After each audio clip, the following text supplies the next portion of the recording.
सोहळा आनंदाचा गजर विठुरायाचा अखंड हरिनाम सप्ताह मौजे अंजनपूर कोपरा तालुका अंबाजोगाई जिल्हा बीड। भरी बरसात में के कोयल किसी सरसाज टहनी पर पुकारे जब कहीं कूकू मेरे प्यारे मेरे महबूब मुझे तुम याद आते हो। काय वर्णन आहे महाराज या कवीनं केलेलं। पावसाळ्याच्या दिवसात कुठेतरी चिंचेच्या झाडावर वडाच्या झाडावर एखादी कोकिळ जर कुहू कुहू करत असेल तर तो साधक म्हणतो, हरी मला त्या कुहू कुहू करणाऱ्या कोकिळेला पाहून मला तुझं स्मरण होतंय, मला तुझी आठवण येते। याला म्हणावं भगवंताची प्रेमारूप भक्ती, प्रेमस्वरूपा भक्ती। आता एक प्रसंग सांगतो पद्मपुराणातला। सुमेरू पर्वताच्या दऱ्यामधून महर्षी जाबाली, जाबालीचं नाव सर्वांनी कदाचित ऐकलं असेल। वशिष्ठ ज्याप्रमाणे भगवान रामचंद्रांचे पुरोहित होते त्याप्रमाणे जाबाली ही देखील होते दशरथ महाराजांचे पुरोहित। दोन पुरोहित होते, वशिष्ठ आणि जाबाली। तर जाबाली सुमेरू पर्वताच्या दऱ्यामधून योग मार्गाने विहार करता करता करता एका उंच झाडाच्या लांब लचक फांदीवर एक सुंदर कन्या बसलेली होती।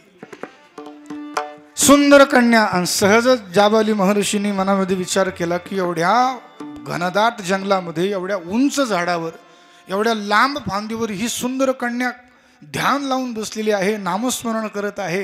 हिला जाऊन विचारावा तरी तुझा परिचय काय, कोण, कुठले नाव गाव। जाबाली महर्षी तिच्या जवळ गेले आणि तिला विचारले, ए तू कोण आहेस, तुझं नाव काय, तू कुठून आलीस, तू कोणाची कन्या आहे, तू कशासाठी तप करत आहे। त्या सुंदर कन्येनं जाबाली महर्षींना, संत जाबालींना हात जोडले आणि तिनं स्वतःचा परिचय द्यायला सुरुवात केली। हे जाबाली महर्षी, हो मी मूर्तिमान ब्रह्मविद्या आहे। सर्वांनी प्रसंग ध्यान देऊन ऐका। मी कोण आहे? मूर्तिमान ब्रह्मविद्या आहे। ज्या ब्रह्मविद्येला प्राप्त करण्यासाठी ऋषी मुनी जपी तपी साधू संन्यासी रात्रंदिवस अहोरात्र हाडाची काढ रक्ताचं पाणी करून आराधना करतात, तपश्चर्या करतात मला प्राप्त करण्यासाठी। ती मी मूर्तिमान ब्रह्मविद्या आहे। जाबाली महर्षी म्हणाले, मग तू तप कशासाठी करतेस? तिनं सांगितलं, इथून पुढे 10 कल्पानंतर गोकुळामध्ये द्वापर युगाच्या शेवटी पूर्ण परब्रह्म भगवान श्रीकृष्णाचं प्राकट्य होणार आहे। त्याच्या संगतीमध्ये प्रेमसुखाचा अनुभव घेण्यासाठी मी तप करते। त्याच्या संगतीमध्ये प्रेमसुखाचा अनुभव घेण्यासाठी मी तप करते। जाबाली महर्षींना तर धक्काच बसला, असा धक्का बसला, भयंकर धक्का बसला। अरे जर मूर्तिमान ब्रह्मविद्या श्रीकृष्ण संगतीचं सुख घेण्यासाठी तप करत असेल तर आपण का न करावं? पुरोहित पदाचा त्याग केला, दशरथ महाराजांची आज्ञा घेतली आणि महर्षी जाबाली तप करण्यासाठी गेले। कुठे? प्रभू रामचंद्रांचा हे अवतार समाप्ती झाल्यानंतरची घटना बरं काही, तोपर्यंत तिथंच राहिले ती पौरोहित्य करण्यासाठी। आणि त्यानंतर महर्षी जाबालींनी 10 कल्पापर्यंत तप केलं आणि तेच महर्षी जाबाली वृंदावनामध्ये राधा राणीच्या 8 सख्यांपैकी विशाखा नावाच्या गवळणीच्या रूपानं प्रगट झाले। विठ्ठला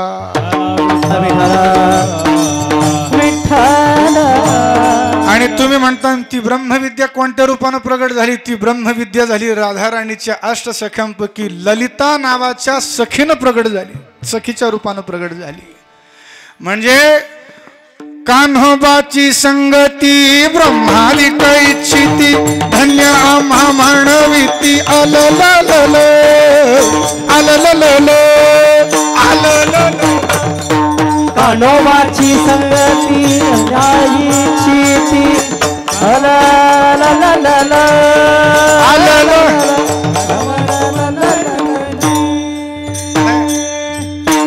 हे तर ठरलेलंच आहे, काही जरी नाही आलं तर ना ना ना राणा। महाभारताच्या युद्धाची आखणी होत होती।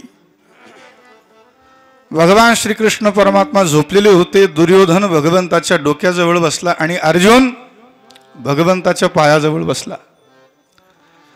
साहजिकच आहे, एखादा मनुष्य झोपेतून उठला सर्वात प्रथम त्याला पायाजवळ बसणार दिसेल ना महाराज, का डोक्याजवळ बसणार दिसेल?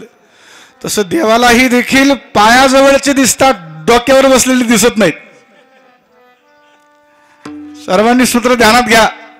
देवाच्या डोक्यावर बसण्याचा प्रयत्न करू नये, देवाच्या चरणाजवळ राहण्याचा प्रयत्न करावा. देवानं डोळे उघडले, सर्वात प्रथम अर्जुनाला पाहिलं. अगोदर आला होता दुर्योधन, पण पाहिलं अर्जुनाला. कस काय आला अर्जुन? दुर्योधन म्हणाला असंच तुझा मित्र आहे म्हणून. सखेति मत्वा प्रसभं यदुक्तम, हे कृष्ण हे यादव हे सखेति. तुझा मित्र आहे म्हणून त्याला तू अगोदर विचारलं. पहिल्यापासून माझ्याबरोबर तुझं वैरच आहे, मला कशाला विचारशील? भगवान म्हणाले दुर्योधना सांग कशासाठी आला? महाभारताच्या युद्धामध्ये तुझी मदत हवी आहे. भगवान म्हणाले लगेच वाटण्या करतो, लगेच घेऊन टाका. एकीकडे माझी चतुरंग अक्षौहिणी नारायणी सेना राहील आणि एकीकडे मी राहील, तो पण निशस्त्र, हातामध्ये शस्त्र घेणार नाही. वेळ पडली तर ज्ञानाच्या 4 गप्पा सांगीन. दुर्योधनानं विचार केला याला घेऊन काय करावं बरं. याला आतापर्यंत ज्यांनी घेतलं त्यांचं कोणाचं कल्याण झालं? देवाची ते खूण करावे वाटोळे, देवाला ज्याच्या घरात त्याच्या परे चिरा संसार, असं प्रमाण आहे ना. देवानं ज्याचा अंगीकार केला, ज्याच्या हिस्साला देव आला, त्याच्या संसाराचं समग्र वाटोळ झालं. इतिहास या गोष्टीला साक्षी आहे. दुर्योधनानं मनामध्ये विचार केला की देवाला घेऊन काही उपयोग नाही, देवा मला तुझी चतुरंग नारायणी सेना दे. भगवान म्हणाले चल घे. दुर्योधन निघून गेला. आणि त्या काळात असं नव्हतं महाराज, जबान बदलायचं काय, ते द्वापार युग होतं महाराज, ते काय कलियुग होतं का? तुमच्या गावचा रोड आम्ही बनवून देऊ म्हणजे देऊ, तुमच्या गावातल्या मारुतीची शपथ. आणि योगायोग असा की मारुतीची खोटी शपथ घेऊनही देखील या भामट्या लोकांना मारुती काहीच करीत नाही. त्या काळाचा जमाना अलग होता, वचनाला खूप महत्व होतं महाराज. दुर्योधन गेला, पण भगवान श्रीकृष्णाने अर्जुनाची चेष्टा केली, टिंगल केली, चेष्टा केली, थोडी दिल्लगी केली. आणि भगवान म्हणाले अर्जुना हार निश्चित है तेरी, तू हरदम रहेगा उदास. माखन दुर्योधन ले गया, केवल छाछ बची तेरे पास. छाछ छाछ कळतं का? छाछ. धर्मराज महाराजांना म्हटलं, ते म्हणे आल्या आल्या चहा का दूध? म्हटलं मला काहीच नको, कारण मी ओरिजिनल गावरांग गाईचं दूध पिणारा माणूस आहे. इकडे तर काय मला गावरांग गाय दिसल्या नाही, सगळ्या जर्शात, सगळ्या म्हशीचं आणि जर्शीचं दूध पिणाऱ्या लोकांना तुमच्या बुद्ध्या सुद्धा तशाच होत्या भेटेव. गावरांग गाई पाळा आणि आजार टाळा. ज्याच्या अंगणामध्ये सुंदर वेद लक्षणा भारतीय गोवंशाची गाय आहे, प्रत्यक्ष भगवान त्याच्या घरी पाणी भरतो. महाराज विठ्ठल निर्लोभ गाईची सेवा करिता माझी प्राप्ती उद्धवा.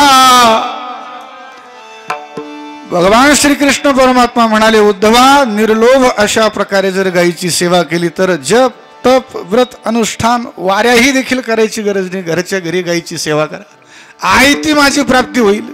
लोकाला नाही का ती अवघड लई करायची सवय लागलेली. महाराज एखादा सोपा मंत्र सांगा, लोक म्हणतात हे काय मंत्र दिला, रामकृष्ण हरी.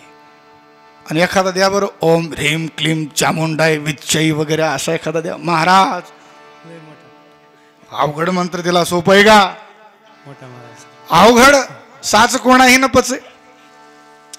केवल छाछ बचे है तेरे पास. छाछ म्हणजे ताक. चतुरंग नारायणी सेना ती लोणी लोणी तर दुर्योधन घेऊन गेला. हार निश्चित है तेरी, तू हरदम रहेगा उदास. माखन दुर्योधन ले गया, केवल छाछ बची है तेरे पास. आता हे छाछ म्हणजे मी, ताक म्हणजे मी, केवळ मी उरलो तुझ्याजवळ. पण अर्जुन म्हणाला देवा हे प्रभु जीत निश्चित है मेरी, दास हो नहीं सकता उदास, अरे माखन लेकर क्या करूं जब माखन चोर है मेरे पास। माखन घेऊन काय करू, चोराचा चोर महाचोर, धरिला पंढरीचा चोर गळा बांधून या दोर। यत्र योगेश्वर कृष्ण यत्र पार्थो धनुर्धर, तत्र श्री विजयो भूतिर्ध्रुवा नीतिर्मतिर्मम। सर्वांना माहितीये अर्जुनाने देवाला मागितलं, देवाचं नाही, विजय श्रीनं पांडवांच्या गळ्यामध्ये हार घातला, विजय पांडवांचा झाला, हार कौरवांची हार झाली। कारण कौरवांनी देवाचं मागितलं आणि पांडवांनी देव मागितला। देव मागण्यामध्ये कल्याण आहे, देवाचं मागण्यामध्ये कल्याण नाही। त्याप्रमाणे 7 दिवस आपण या अखंड हरिनाम सप्ताहामध्ये भगवंताची सेवा करतो। मग ती वाणीद्वारे असेल, कायद्वारे असेल, सप्ताहाच्या पंक्ती जेवणाऱ्यांनाही देखील बुक्का लावून भगवत स्वरूप मानून त्यांची पूजा करून सुद्धा आपण काय म्हणतो, नाही नाही आमच्या घरी प्रत्यक्ष कोण जेवले, देव जेवले। भलेही ते पंक्ती पाठानच असतात। भजन म्हटलं ते आळंदीमध्ये केशवबा महाराज म्हणून होते, त्यांचे शिष्य केशवबा महाराज, व्यंकटेश महाराज म्हणून होते, वयोवृद्ध होते। विद्यार्थी गाथा भजनाला जात नसत, सप्ताह असल्यावर फक्त पंक्तीला जायची। ते म्हणायचे अरे कुठं फेडतान रे हे। भजनाबरोबर भोजनाबरोबर भजनही देखील केलं पाहिजे। आपण एखाद्याच्या घरी भोजन करण्याकरता गेलो तर त्याच्या घरी त्याला नाही म्हटलं एखादा अभंग ऐकवावा, 4 कमीत कमी श्रीमद भगवद्गीतेचे श्लोक तरी सांगावे, तरच आपण त्यानं खाऊ घातलेल्या अन्नातून उत्तीर्ण होऊ। विठ्ठला विठ्ठला विठ्ठला विठ्ठला। 7 दिवस आपण भगवंताची सेवा केली। 7व्या दिवशी मागणी, देवाकडे काय मागायचं, खंड जया तुझी प्रीती, मज दे तयांची संगती, मग मी कमळापती तुझबाना आणि कांटाळा पडून राहीन तये ठाई। किंवा आहा देव वसे चित्ते, देव वसे चित्ते, देव वसे चित्ते, देव वसे चित्ते, त्यांची घडावी संगती,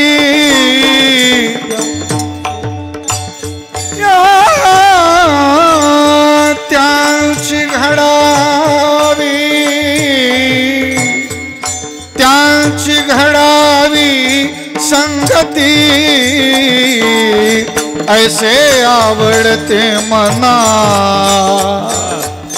ऐसे आवडते मना, ऐसे आवडते मना।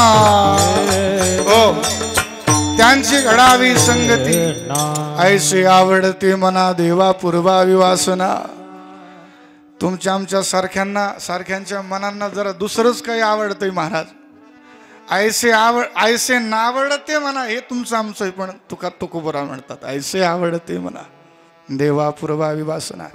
2 वर्ष झाली ते कथा कीर्तन बंद असल्यामुळे वाणी जशी म्हणावी तशी शब्द फुटनात, मला काय करावं। आता तेवढं ते जरा सराव व्हायला वेळ लागेल। विठ्ठला विठ्ठला विठ्ठला विठ्ठला, पुंडलिक वरदा हरी विठ्ठल ज्ञानदेव। मागणी झाली, आज काला। देवाकडे मागणी मागितल्यानंतर भगवान काल्याच्या रूपानं आपल्याला प्रसाद देत असतो। महाराज सुंदर असा अभंग जगद्गुरु तुकाराम महाराजांचा घेतलेला आहे। कंठी धरिला कृष्णमणी। मण्याचे अनेक प्रकार आहेत। माता भगिनी देखील गळ्यामध्ये वेगवेगळ्या प्रकारचे मणी धारण करतात। नसलाच कोणता मणी तर काळा मणी तर सगळ्यांच्या नशिबाला पुंजलाय मा। काळा मणी तर आहे। मण्याचे अनेक प्रकार आहेत। सूर्यकांत मणी, चंद्रकांत मणी, नागमणी, पारसमणी, चिंतामणी, स्यमंतक मणी। आता एका मण्याचं, सूर्यकांत मण्याचं वैशिष्ट्य काय माहिती आहे का? चंद्रकांत सूर्यकांत किरता द्रवता किर होय. 84 मण्याचं वर्णन जगद्गुरु तुकाराम महाराजांच्या गाथ्यात, नाथ भागवतात, ज्ञानेश्वरीमध्ये आलेलं आहे. पण या संत वाङ्मयामध्ये फक्त 12 मणी आपल्याला जवळजवळ आढळून येतात मुख्य रूपानं. सूर्यकांत मणी जर असा सूर्याच्या प्रकाशाला जर ठेवला तर महाराज असं पघळतो आणि सूर्यप्रकाश नाहीसा झाल्यानंतर पुन्हा घट्ट होतो जशाला तसा. चंद्रकांत मण्याचंही देखील तसंच वैशिष्ट्य आहे. पारस मण्याचंही देखील असंच वैशिष्ट्य आहे. पारस मणी या मण्याचा स्पर्श लोखंडाला केल्यानंतर त्या लोखंडाचं काय होतं? काय होतं? अंजनपूरकर जरा सापडला मणी कुठं नांगतात एखाद्या तर फोन करा, मणी सापडला घेऊन जा. कारण पारस मणी या मण्याचा स्पर्श लोखंडाला केल्यानंतर काय होतं? त्याचं सोनं होतं महाराज, सोनं. हा मणी होता परिसा भागवतांजवळ पंढरपुरामध्ये. नामदेवरायांच्या पत्नीनं आणला होता घरी. सगळे भांडे कोंडे खुरपेन कुदळीन सगळं सोन्याचं करून घेतलं महाराज. नामदेवरायाने दिला, चंद्रभागेमध्ये फेकून परिसा भागवत रडायला लागले, माझा परिसमणी द्या, माझा पारसमणी द्या. नामदेवरायानं चंद्रभागेमध्ये उडी मारली आणि खालून वंजुळ भरून पारसमणी वर काढले, घ्या तुमचा कोणता आहे. आणि तेव्हा परिसा भागवताना नामदेवरायांचा अधिकार कळाला. तर हे संतांना बाकीच्या कोणत्याच मण्याचं आकर्षण नसतं, कारण संतांजवळ कृष्णमणी नावाचा मणी असतो महाराज. कंठेदारीला कृष्णमणी. अजून एक मणी स्यमंतक मणी, हा होता भगवान श्रीकृष्णाच्या सासऱ्याजवळ. भागवत कथेमध्ये ही कथा जवळजवळ सर्वजण ऐकतात महाराज. सत्राजित नावाचा राजा होता, सत्यभामेचा बाप, आणि याच्याजवळ होता हा स्यमंतक मणी. हा मणी रोज 160 किलो सोनं द्यायचा. किती किलो? श्रीराम महाराज जर भेटला म्हणे तुम्हाला सांगा, 160 किलो सोनं द्यायचा. आणि हा मणी प्राप्त व्हावा म्हणून प्रत्यक्ष भगवान श्रीकृष्ण परमात्म्याच्या सासऱ्याचा शतधन्व्या नावाच्या सरदारानं खून केला आणि खून करून तो मणी मिळवला महाराज. पाहिलं का हे मणी किती वाईट आहेत?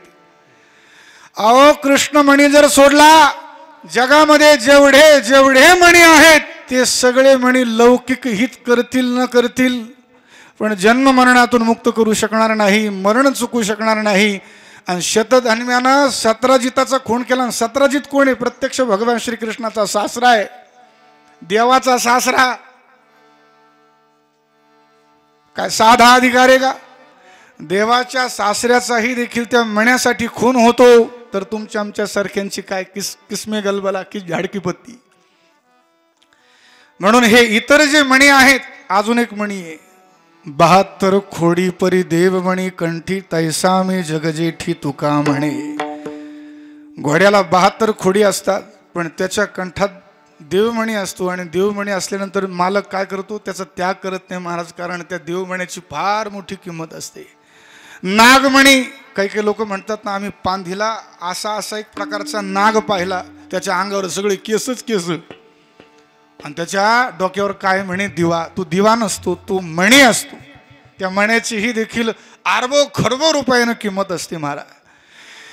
हे सगळे मणी जीवाचं इहलौकिक कल्याण करू शकतात, इहलौकिक एखादी वस्तू देऊ शकतात महाराज. पण जन्म मरणातून अजून एक चिंतामणी नावाचा एक मणी राहिला. तो चिंतामणी. चिंतामणी झाली हाती सदा विजयवृत्ती मनोरथी तैसा मी पूर्ण काम श्री निवृत्ती ज्ञानदेव म्हणे. चिंतामणी जर समोर ठेवला आणि चिंतामण्यासमोर आपली कोणतीही चिंता निवारण करा, सांगा त्याला, चिंतामण्या जरा 2-4 पोते आणून टाक जरा सोन्याची. चिंतामण्या जरा घर बांधायचे सिमेंटच्या जरा गोण्या आणून टाक 500-600. तर तुम्ही म्हणाल ती चिंता निवारण करण्याचं सामर्थ्य चिंतामणीमध्ये आहे. पण त्याला म्हणाव चिंतामणी मला जन्म मरणातून मुक्त करणार, करू शकणार नाही. चिंतामणी मला देवाचं दर्शन करून देणार, करू शकणार नाही महाराज. कारण भगवान नाममणी सोडला तर इतर सर्व मणी इहलौकिक सुख देतील, पण शाश्वत कल्याण करू शकणार नाही. शाश्वत कल्याण करण्याचं सामर्थ्य केवळ भगवंताच्या नामरूपी मण्यामध्ये आहे. तोच मणी तुम्ही कंठात धारण करा. अभंगाचं प्रथम चरण. धरिला कृष्ण मणी धरिला कंठी धरिला कृष्ण म्हणे कंठी धरिला कृष्ण म्हणे कंठी धरिला कृष्ण म्हणे कंठी धरिला कृष्ण म्हणे कंठी धरिला कृष्ण म्हणे कंठी धरिला कृष्ण कंठी धरिला कृष्ण म्हणे कंठी धरिला कृष्ण म्हणे कंठी धरिला कृष्ण म्हणे कंठी धरिला कृष्ण म्हणे हो कंठी धरिला कृष्ण कंठी धरिला कृष्ण धरिला कृष्ण म्हणे कंठी धरिला कृष्ण म्हणे अवघाजने प्रकाश अवघाजने प्रकाश काला वाटू एकमेका धरिला कृष्णमणी अवघाजनी प्रकाश कंठामध्ये कृष्णमणी धारण करा. कंठामध्ये जर कृष्णमणी धारण केला तर याचा परिणाम काय होईल? अवघाजनी प्रकाश. सर्व लोकांमध्ये त्याची काय होईल? कीर्ती होईल, असा एक अर्थ. आणि दुसरा एक अर्थ, सर्वत्र त्याला भगवत दर्शनाचा अनुभव येईल. सर्वत्र त्याला हरीच हरी दिसेल. आत हरी बाहेर हरी, हरिणे घरी कोंडिले, हरिणे कामा घातला चिरा वित्त वरा मुकविले. अवघाजनी प्रकाश. मी नेहमी म्हणत असतो, संत महापुरुषांचे अभंग सागर आहेत. सागर सागर. आणि त्याच्यात हे कीर्तनकार म्हणजे पोहणारे गडी आहेत. कोणाच्या हाताला शेवाळ येते, कोणाच्या हाताला हिरे माणिक मोती वेगवेगळ्या प्रकारचे रत्न लागतात महाराज. पण यथार्थ थाव सागराचा कोणी आणू शकत नाही. त्याप्रमाणे संतांच्या शब्दांचाही देखील यथार्थ थाव कोणाला लागू शकत. तर अवघाजनी प्रकाश या शब्दाचा अर्थ वेगवेगळे विद्वान वेगवेगळ्या पद्धतीने करतात. त्याला सर्वत्र भगवत दर्शन होईल हा एक अर्थ. लोकसायासे करुणी बहुते कावे चिती आपुली जीविते परिवाढविते कीर्ती ते धनुर्धरा. कीर्ती सर्वांना मिळावी असं वाटत असेल तर कंठामध्ये भगवन नाम रूप मणी धारण करा. जोपर्यंत चंद्र सूर्य आहे तोपर्यंत कीर्ती होईल. एखाद्या पुढाऱ्याची, एखाद्या खेळाडूची, एखाद्या नटाची कीर्ती कुठपर्यंत? सैराटचं वारं आलं गेलं. कोण ओळखतंय सैराटला? कोण ओळखतंय? पण आज 850 वर्ष झाली माऊली ज्ञानेश्वर महाराजांना. ज्या ज्या संत महापुरुषांनी भगवन नामरूपी मणी कंठामध्ये धारण केला त्या महात्म्यांची आज कीर्ती होते. का ज्ञानोबरायांनी अंजनपूर गावकऱ्यांना असं पत्र लिहिलं का तुम्ही माझ्या समाधी सोहळ्याचा सप्ताह करा? लिहिलं का पत्र? बोलत चला ना, झोपा यायला लागल्या का? असं पत्र ज्ञानेश्वर महाराजांनी, तुकाराम महाराजांनी, नाथ महाराजांनी लिहिलं का? नाही. ज्या ज्या संत महापुरुषांनी देवाच्या नामरूपी मणी कंठामध्ये धारण केला त्यांची जोपर्यंत चंद्र सूर्य आहे तोपर्यंत कीर्ती राहणार. अवघाजनी प्रकाश. जववरी चंद्र सूर्य तववरी कीर्ती घट स्थिरू. तुका म्हणे एक मरणेची सरे उत्तमची उरे कीर्ती मागे. भगवंताच्या नामाने कायमची कीर्ती होती महाराज. बरं, अशी कीर्ती होते की कीर्तीधरही राहतो, कीर्तीही राहते आणि कीर्तीधरही राहतो. आजही जगद्गुरु तुकोबराय आहेत, माऊली ज्ञानोबराय आहेत, नाथ महाराज आहेत आणि वेळोवेळी जिज्ञासू साधकांना आळंदीमध्ये माऊली ज्ञानेश्वर महाराजांच्या दर्शनाचा प्रत्यक्ष अनुभव येतो. कशाचा परिणाम? त्यांनी कंठामध्ये भगवंताचा नामरूप मणी धारण केला. काही लोक बिल्ले धारण करतात, वेगवेगळ्या प्रकारचे दागिने धारण करतात. मी एक वाक्य वाचलं होतं व्हॉट्सॲपला, सोन्याची माळ जर धारण केली तर चोराची नजर पडेल, पण तुळशीची माळ जर धारण केली तर चोराची नाही, सगळ्या चोरांचा जो बाप आहे त्याची नजर पडेल. महाराज, सगळ्या चोरांचा जो बाप आहे, मग चोराचा चोर महाचोर कोण आहे? तर प्रत्यक्ष जगतपती सर्वेश्वर सर्वशक्तिमान भगवान श्रीकृष्ण विठ्ठल.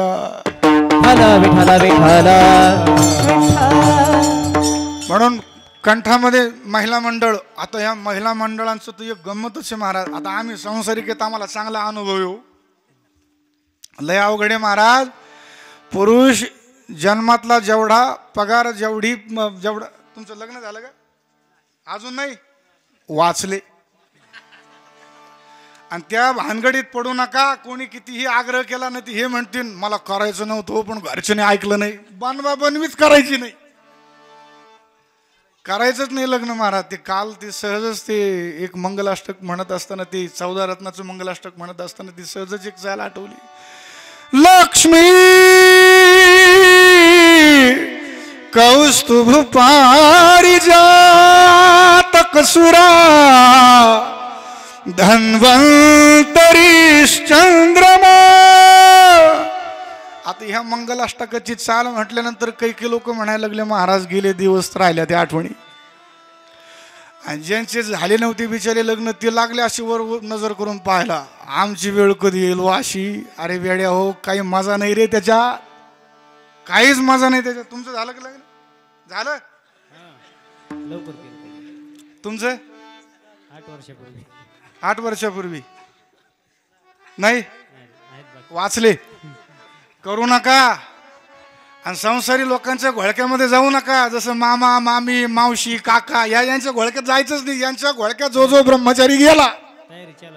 हा, तयारी चालू आहे. बर, महेश महाराज आपले ते माकणीची, त्यांना म्हणालो होतो एकदा, त्यांचं असंच चालू होतं, लग्न करायचं नाही झालं वाटतं त्यांचं.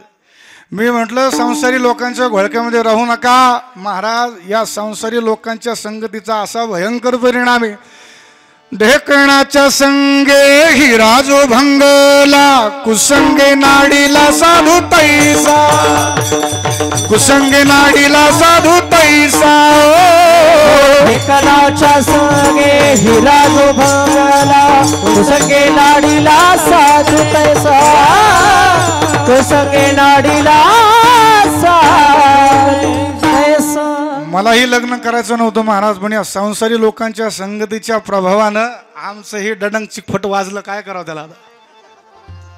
आमचे गुरु महाराजांचा शब्द आहे डडंग चिकफट. तेरा डडंग चिकफट हो गया क्या? मला महाराज जी हो गया सब. तर महिला मंडळांना एवढा मण्याचा, दागिन्याचा, सोन्या नाण्याचा एवढा छंद असतो, तर त्यांनाही देखील माझी कळकळीची विनंती आहे महिला मंडळांना, स्वतःच्या पतीचा अर्धा पगार, जन्मातली अर्धी कमाई सौंदर्य प्रसाधनात आणि सोन्या नाण्यांच्या दागिन्यामध्ये खर्च होते महाराज. असले हिरे मोती, माणिक मोती, दागिने, सोने नाणे हे मणी हे धारण करूस तर सुंदर 108 मण्याची माळ घ्यायची आणि भगवान नाम. एका दिवसाचे श्वास किती होतात? 21,000. तर रोज एका दिवसाचा संकल्प करायचा. 25,000 नाम जप आपला एका दिवसाचा झालाच पाहिजे. आणि असा जर नामजप, असा जर भगवान नामरूपी म्हणी जर तुम्ही कंठामध्ये देवाचं नाम जर धारण केलं महाराज, संसारामध्ये तुम्हाला कसल्याच प्रकारची कमतरता पडणार तर नाहीच, पण आधी व्याधीही देखील होणार नाही. तुटे भवरोग संचित क्रियमान, आईसे विठोबाचे नाम उच्चारिता खंडे जन्म, असं भगवंताचं नाव आहे. म्हणून भगवान नाम मणी कंठामध्ये धारण करण्याचा सुंदर हा लाभ आहे. कंठी धरिला कृष्णमणी अवघाजनी प्रकाश. अवघाजनी प्रकाश कीर्ती सर्वांना व्हावी असं वाटत असेल आणि कायमची व्हावं असं वाटत असेल तर सर्वांनी भगवंताचा नामरूप मणी कंठामध्ये धारण करा. आणि श्री संत जगद्गुरु तुकाराम महाराज म्हणतात की असा हा नामरूपी मणी आम्ही कंठामध्ये धारण करू आणि हा नामरूपी काल्याचाच प्रसाद आम्ही उत्तम वैष्णवांच्या मेळाव्यात एकमेकांना देऊ. अभंगाचं द्वितीय चरण. काला वाटू एकमेका, काला वाटू एकमेका, काला वाटू एकमेका, काला वाटू एकमेका, हो काला वाटू एकमेका, काला वाटू एकमेका, काला वाटू एकमेका, काला वाटू एकमेका, वैष्णवानिका सोभ्राम, वैष्णवानिका वैष्णवानिका संभ्रम, वैष्णवानिका संभ्रम, काला वाटू एकमेका, काला वाटू एकमेका, वैष्णवानिका संभ्रम, वैष्णवानिका संभ्रम, वैष्णवानिका संभ्रम, वैष्णवानिका संभ्रम, काला वाटू एकमेका, विठ्ठला. सर्वांनी टाळी वाजवा. विठोबा रखुमाई, विठोबा रखुमाई, विठोबा रखुमाई, विठोबा रखुमाई, विठोबा रखुमाई, विठोबा रखुमाई, विठोबा रखुमाई, विठोबा रखुमाई, पुंडरीक वरदा विठ्ठल ज्ञानदेव तुकाराम, विठोबा रखुमाई, विठोबा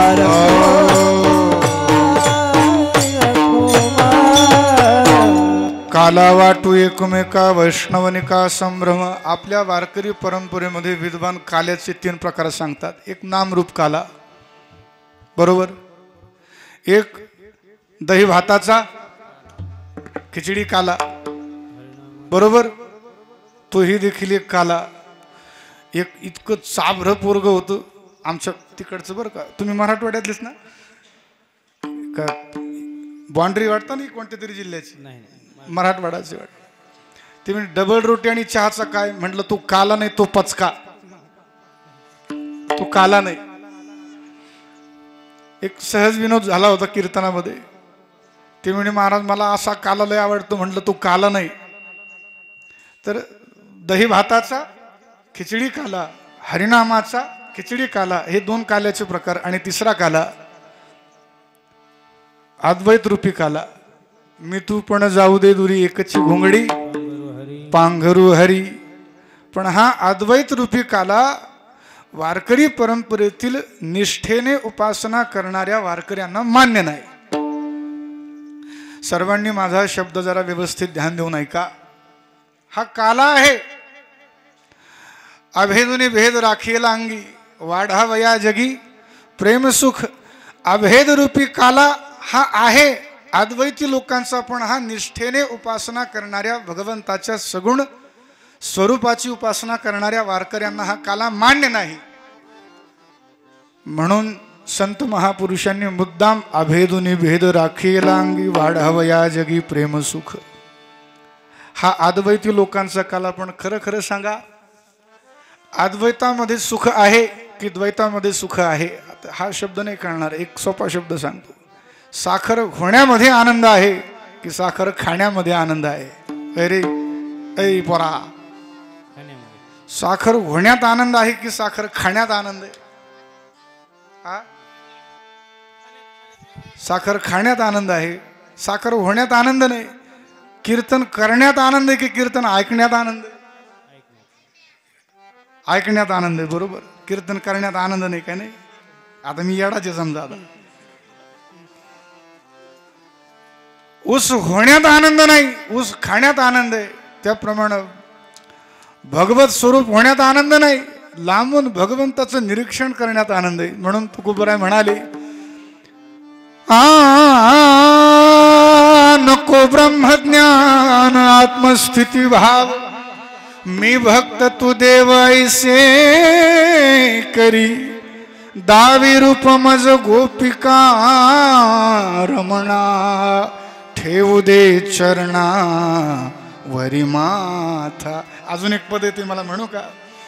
जहां में हर कहीं हर सू, मेरे प्यारे मेरे महबूब, मुझे तुम याद आते हो, ओ मुझे तुम याद आते हो. भगवंताचं स्मरण करण्यामध्ये आनंद आहे, देवाला पाहण्यात आनंद आहे, देव होण्यात आनंद नाही. तुकोबरायांचा तो क्षेपक अभंग, देव पाहावया गेलो तेथे देवाची होऊन ठेलो, हा क्षेपक हा वारकऱ्यांना अभंग मान्य नाही. आणि भेदाचं प्रतिपादन जगद्गुरु तुकाराम महाराजांनी ठिकठिकाणी भगवंताच्या प्रेमारूप भक्तीचं पोषण होण्यासाठी केलेलंच आहे. कुठेच अद्वैताचा स्वीकार जगद्गुरु तुकाराम महाराजांनी केलेला नाही. आणि केला असेल तर तो एक त्या प्रसंगापुरता, पण भगवंताच्या भक्तीचं पोषण होण्यासाठी आभेदुनी भेद राखेला अंगी वाढव या जगी प्रेम सुख. तर हा तिसरा काला. कोणता काला? एक प्रसंग सांगतो पद्मपुराणातला. एकदा सर्वांनी भजन करा. विठ्ठला विठ्ठला विठ्ठला विठ्ठला विठ्ठला.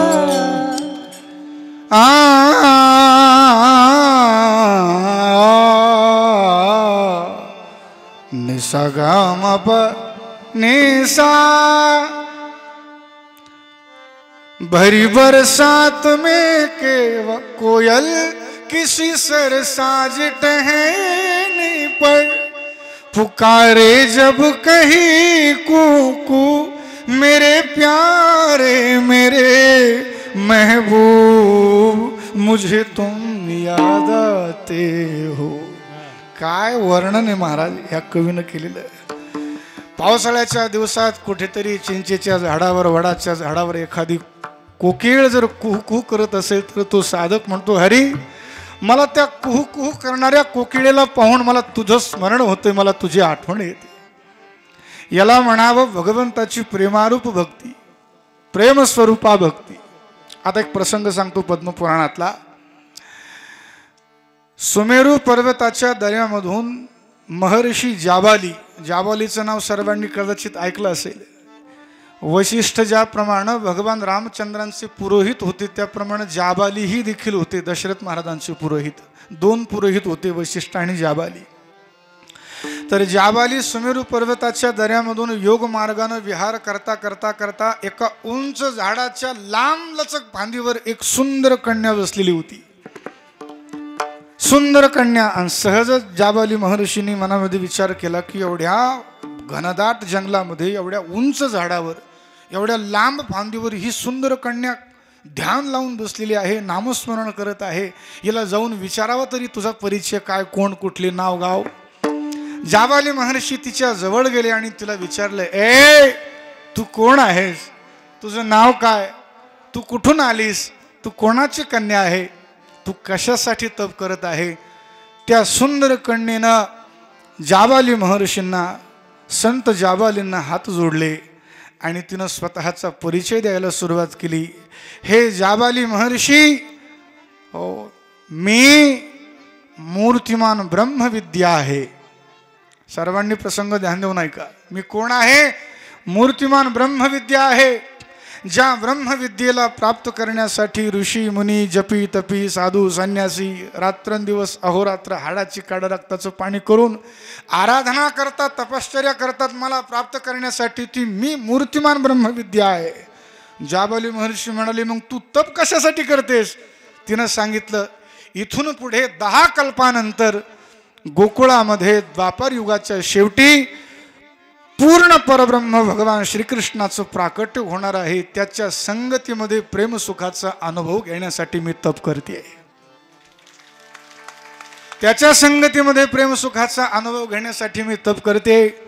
जाबाली महर्षींना तर धक्काच बसला, असा धक्का बसला, भयंकर धक्का बसला. अरे जर मूर्तिमान ब्रह्मविद्या श्रीकृष्ण संगतीचं सुख घेण्यासाठी तप करत असेल तर आपण का न करावं. पुरोहित पदाचा त्याग केला, दशरथ महाराजांची आज्ञा घेतली आणि महर्षी जाबाली तप करण्यासाठी गेले. कुठे? प्रभू रामचंद्रांचा हे अवतार समाप्ती झाल्यानंतरची घटना आहे बरं काही, तोपर्यंत तिथंच राहिले ती पौरोहित्य करण्यासाठी.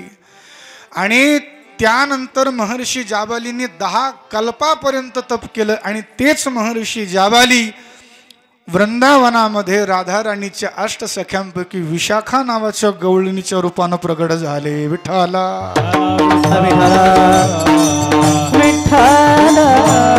आणि तुम्ही म्हणता ती ब्रह्मविद्या कोणत्या रूपानं प्रगट झाली? ती ब्रह्मविद्या झाली राधाराणीच्या अष्टसख्यांपैकी ललिता नावाच्या सखीनं प्रगट झाली, सखीच्या रूपानं प्रगट झाली.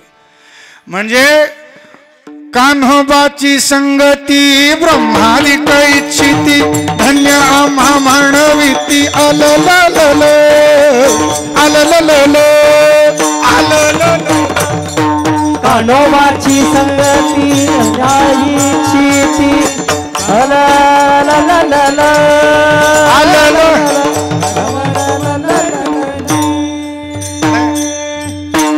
हे तर ठरलेलंच आहे. काही जरी नाही आलं तर ना ना ना राना तेवढं तर म्हणायचं ते ठरलेलंच आहे. कान्होबाची संगती ब्रह्मादिक इच्छिती धन्य आम्हा म्हणविती अलललल. भक्त शिरोमणी नामदेव महाराजांचा हा अभंग आहे. तर भगवंताच्या संगतीचं सुख त्या गवळणींना विचारा, त्या जाणवेद गर्भीच्या श्रुती. त्यांना काय देवस्वरूप होता येत नव्हतं का? एवढी साधना एवढी आराधना करून भगवंताची सारूप्य रूपी सायुज्यता मुक्ती प्राप्त करून घेता येत होती, पण अभेदुनी भेद राखीला अंगी वाढावा या जगी प्रेम सुख.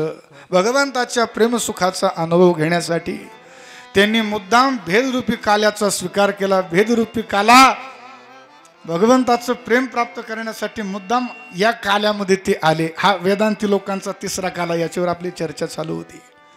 एक खिचडी काला, एक अद्वैती लोकांचा अभेदरूपी काला आणि एक आहे नामरूप काला. आणि त्याच काल्याची चर्चा करत आहे. नाम गाऊ नाम ध्याऊ नाम विठोबाला आम्ही दैवाचे दैवाचे दास पंढरी रायाचे दास पंढरी रायाचे दैवाचे दैवाचे दास पंढरी रायाचे पंढरी रायाचे दास पंढरी रायाचे. नाम गाऊ नाम ध्याऊ नाम विठोबाला वाहू आम्ही दैवाचे दैवाचे दास पंढरी. आणि वैष्णवनिका संभ्रम हा महत्वाचा शब्द आहे महाराज. हो, भगवंताच्या प्रेमरूप काल्याची नामरूप काल्याची प्राप्ती कोणाला होते? तर निका वैष्णवाला होते. आणि निका वैष्णव कोणाला म्हणावं? वैष्णव तो जया आणि अवघी देवावरी, आणि वैष्णव तो जया आणि अवघी बायकोवरी माया, अवघी पैशावरी माया, लेकरा बाळावर. एखाद्याला म्हटलं ना चला आळंदीला वारीला, महाराज सगळं घरातच आहे. पैसा मेरा परमेश्वर, पत्नी मेरी गुरु, बाल बच्चे साधू संत और सेवा किसकी करू. घरातच सगळे म्हणेन मग यायचं कशासाठी? अरे वेड्या हो, आशानं भगवंताच्या प्रेमरूप नामरूप काल्याची प्राप्ती होणार नाही. सरसकट सोनाराच्या तराजूमध्ये केस भरी इकडे तिकडे होऊ शकतं, पण भगवंताला एवढं सुद्धा जमत नाही. एक प्रसंग सांगतो तुम्हाला, एकदा भजन करा. विठ्ठला एक म्हातारी सगळं आयुष्य त्या आईचं भजन करण्यामध्येच गेलं आणि तिला उपरती निर्माण झाली की आता या संसारी लोकांमध्ये कशाला राहावं. ती वृंदावनला गेली, यमुनेच्या किनारी सुंदर अशा प्रकारे कुटिया बनवून राहायला लागली. आणि कुटिया आपली वेळ तर झाली नाही ना, 6 वाजेपर्यंत टेन्शन नाही ना, बस कुटिया बनवून राहायला लागली. कुठपर्यंत संसार करायचा? बजाला म्हणे संसार. आता वृंदावनला गेली आणि भगवंताचं भजन करायला लागली.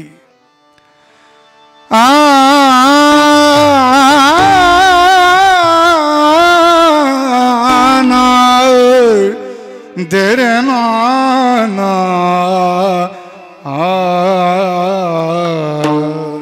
सावळा नंदनू नंदाचा वाजवितो वेणू. सुंदर भगवंताचं भजन करायला लागली.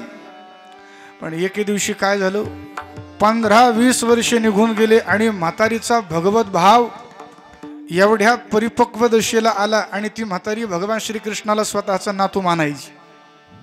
काय मानायची?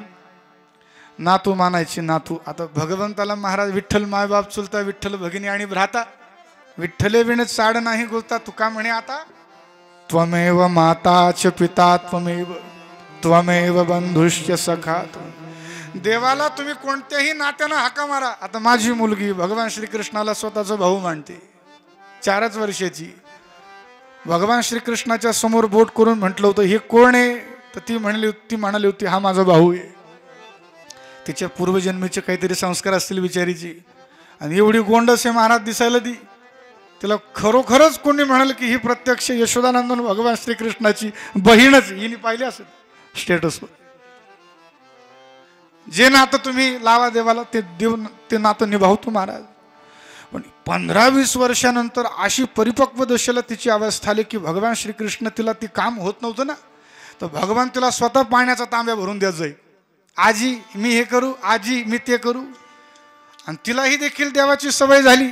देवाला स्वयंपाक बनवायची, देवाला खाऊ घातल्याशिवाय खात नसं, मांडीवर घ्यायची. एखाद्या नातवाला आजी जशी घास भरवते त्याप्रमाणे ती भरवायची. पण एके दिवशी तिच्या शरीर संबंधातील तिचे पुतणे, पुतण्याची मुलाची पुनं म्हणजे असे काही भेटण्यासाठी तिचा शोध घेत आले वृंदावनला. आजी इतक्या वर्ष झाले भेट नाही गाठ नाही. आता हे संसारी लोक चिकण्या चोपड्या गप्पा करणारे, हे कोणाचे झाले म्हणून आपले होणारे. तू इतक्या वर्ष झाली म्हणे वृंदावनला आली, काही खबर नाही काही नाही, आम्ही आलो म्हणे तुला भेटायला. आणि महिला मंडळाचा स्वभाव असतो हा. तिलाही देखील पुतण्याला नातवाला पाहून ती हृदय भरून आलं, डोळ्यात अश्रू वाहू लागले. सहज एवढंच म्हणून गेली, या जा रे बाबा हो, इतक्या वर्षांना आलात, तुमच्याशिवाय तरी मला कोण आहे. काय आता हा महिला मंडळाचा स्वभावच असतो महाराज. तुम्ही एखादं फक्त थोडंसं असं लेकीचं चरित्र सांगायला सुरुवात करा, नाही जर 2 मिनिटात या बाया जर रडायला लागल्या महिला मंडळ, तर मी पैन देईन केवढ्याची.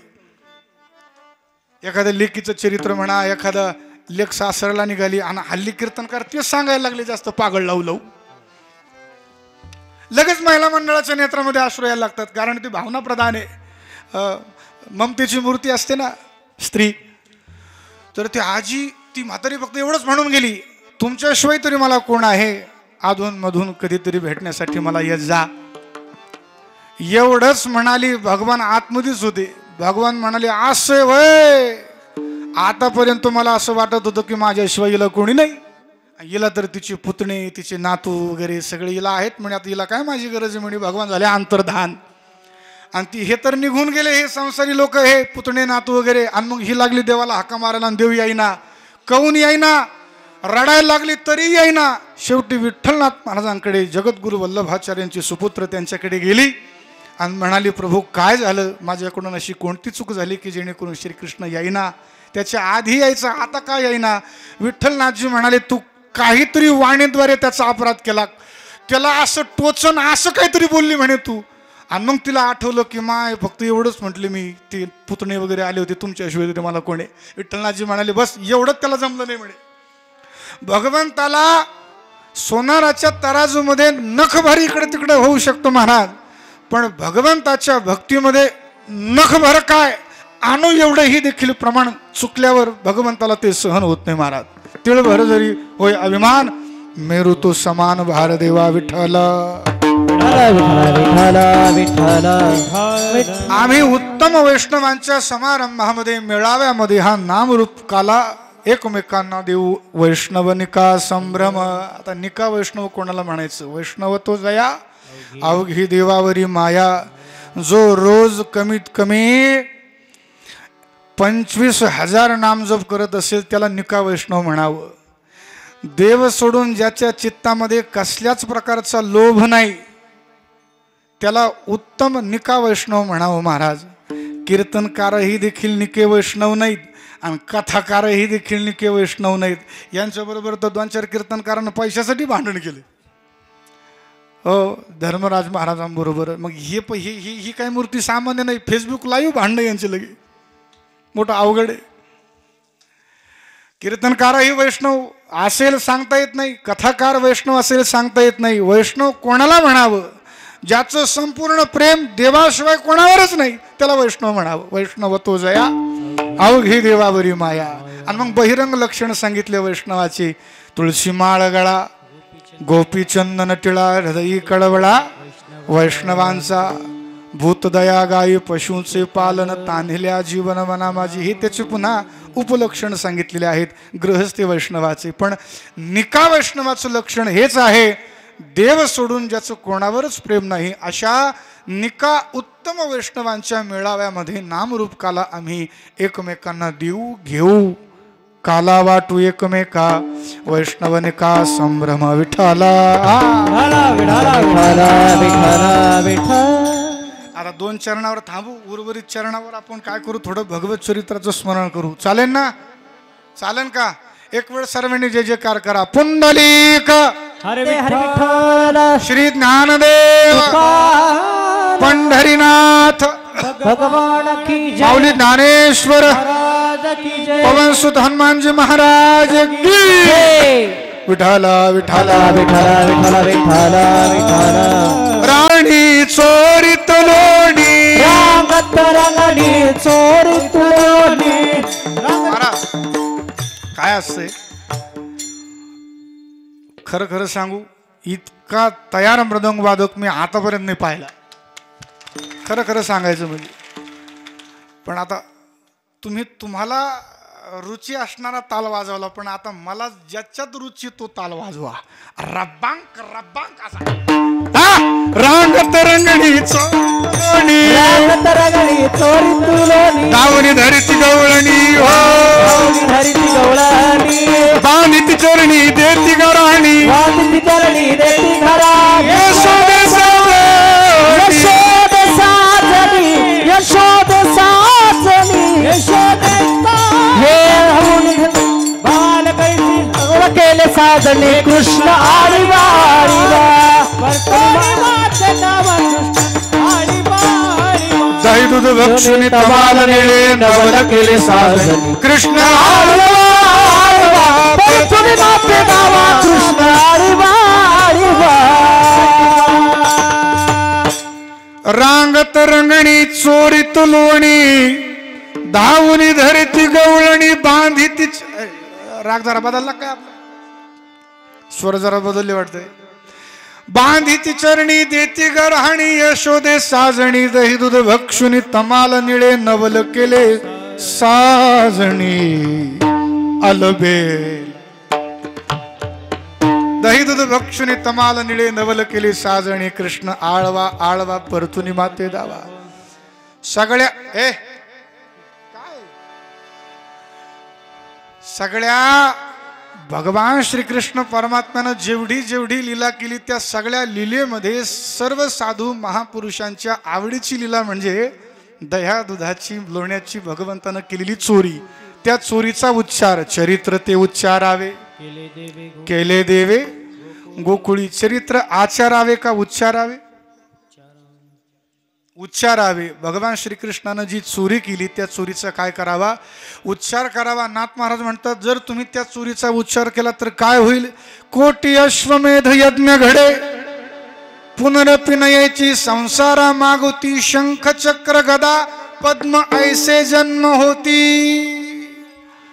जन्म मरणात त्याला पुन्हा यावं लागत नाही, त्याला दुःख भोगावं लागणार नाही. आणि शंख चक्र गदा पद्म असं भगवंताचं स्वरूप भगवंताच्या चोरीची लीला ऐकणाऱ्याला आणि वर्णन करणाऱ्याला प्राप्त होईल. विठ्ठला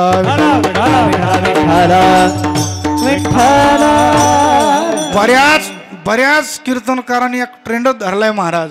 भगवान श्रीकृष्णाचं चरित्र सांगायचंय तर उगं मनोरंजन म्हणून सांगायचं ना. खाली बसणारे लोक उगं पानसट ते बी मनोरंजन म्हणून ऐकतात महाराज. भगवत चरित्र हे मनोरंजन म्हणून नाही, भवभंजन म्हणून ऐकावं. विठ्ठला आणि भानगडात अशी झाली. सोहळा आनंदाचा गजर विठुरायाचा अखंड हरिनाम सप्ताह मौजे अंजनपूर कोपरा तालुका अंबाजोगाई जिल्हा बीड.